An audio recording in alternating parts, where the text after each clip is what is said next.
আপোনাক কি কাৰণে ধৰিছে আপোনাৰ? আপুনি প্ৰজ্ঞা ভাৰতীৰ নামত আপুনি প্ৰবঞ্চনা কৰিছে, দালালি কৰিছে নহয় জানো? সেইকাৰণে ধৰিছে। ক'ত ঘৰ আপোনাৰ? বগীনদী আৰক্ষীৰ বৃহৎ সাফল্য।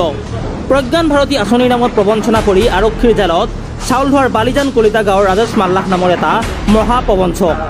2022-23 আৰু 24 বৰ্ষৰ প্ৰজ্ঞান ভাৰতীৰ আঁচনিৰ অধীনত ছাত্ৰীক স্কুটি প্ৰদানৰ নামত সমগ্ৰ অসমতে বৃহৎ প্ৰবঞ্চনাৰ জাল পাতিছিল প্ৰবঞ্চক ৰাজেশ মাল্লাহে।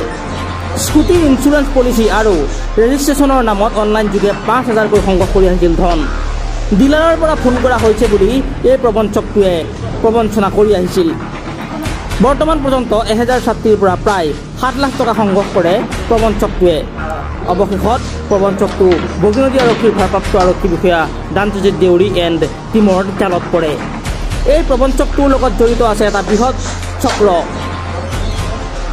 প্ৰবঞ্চনাৰ বলি হোৱা কোনো ভুক্তভোগী থাকিলে যোগাযোগ কৰক বগীনদী আৰক্ষীৰ সৈতে। ইতিমধ্যে এই মহাপ্ৰবঞ্চকটোক আদালতত হাজিৰ কৰোৱাৰ পিছত আৰক্ষীয়ে অধিক তদন্তৰ বাবে নিজৰ জিম্মাত লৈছে বুলি জানিব পৰা গৈছে। দীপ্ৰতি মুৰাৰ প্ৰতিবেদন, আছামিজ টক্স নাও।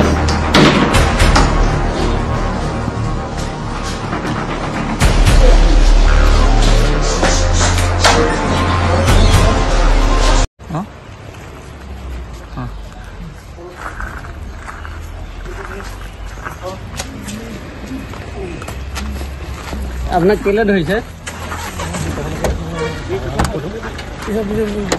আপোনাক কি কাৰণে ধৰিছে আপোনাৰ? আপুনি প্ৰজ্ঞা ভাৰতীৰ নামত আপুনি প্ৰবঞ্চনা কৰিছে, দালালি কৰিছে নহয় জানো?